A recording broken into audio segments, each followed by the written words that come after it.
నమస్తే అండి. Welcome to tasty food with Meena. మీకు జనరల్గా కాఫ్ కానీ కోల్డ్ కానీ చేసినప్పుడు ఈ విధంగా రసం పెట్టుకొని వేడివేడిగా అన్నం తిన్నట్లయితే మీకు చాలా రిలీఫ్గా ఉంటుంది.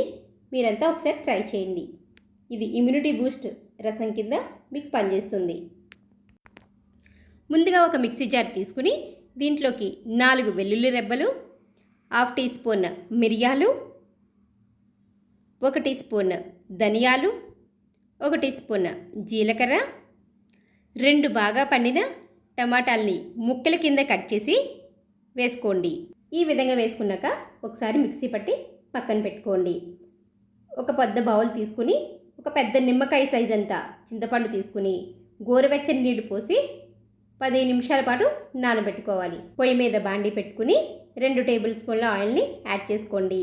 మనం ముందుగా మిక్సీ పట్టి పక్కన పెట్టుకున్న మిశ్రమాన్ని దీంట్లో యాడ్ చేసుకుని గోల్డెన్ కలర్ వచ్చేంత వరకు వేయించుకోవాలి.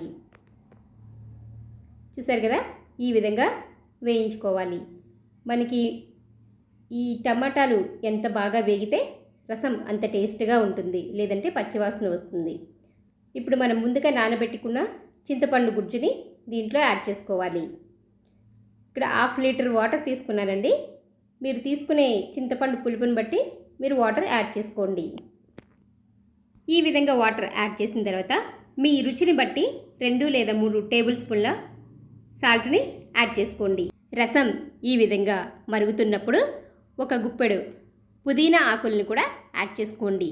ఈ రసానికి మంచి ఫ్లేవర్ ఇస్తుంది, అస్సలు స్కిప్ చేయొద్దు. పుదీనా వేసిన తర్వాత మీకు కావాలనుకుంటే 1 టేబుల్ స్పూన్ రసం పౌడర్ యాడ్ చేసుకోండి, లేదంటే స్కిప్ చేసుకోవచ్చు. ఇప్పుడు మనం ఈ రసానికి తాలింపు యాడ్ చేసుకుందాం.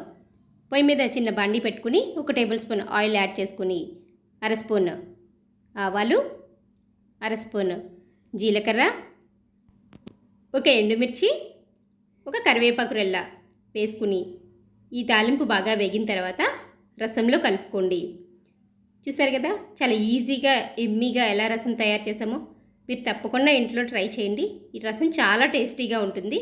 మీకు పచ్చి కొబ్బరి కానీ ఇంట్లో ఉన్నట్లయితే పైన యాడ్ చేసుకోండి. ఈ రసం టేస్ట్ ఇంకా పెరుగుతుంది.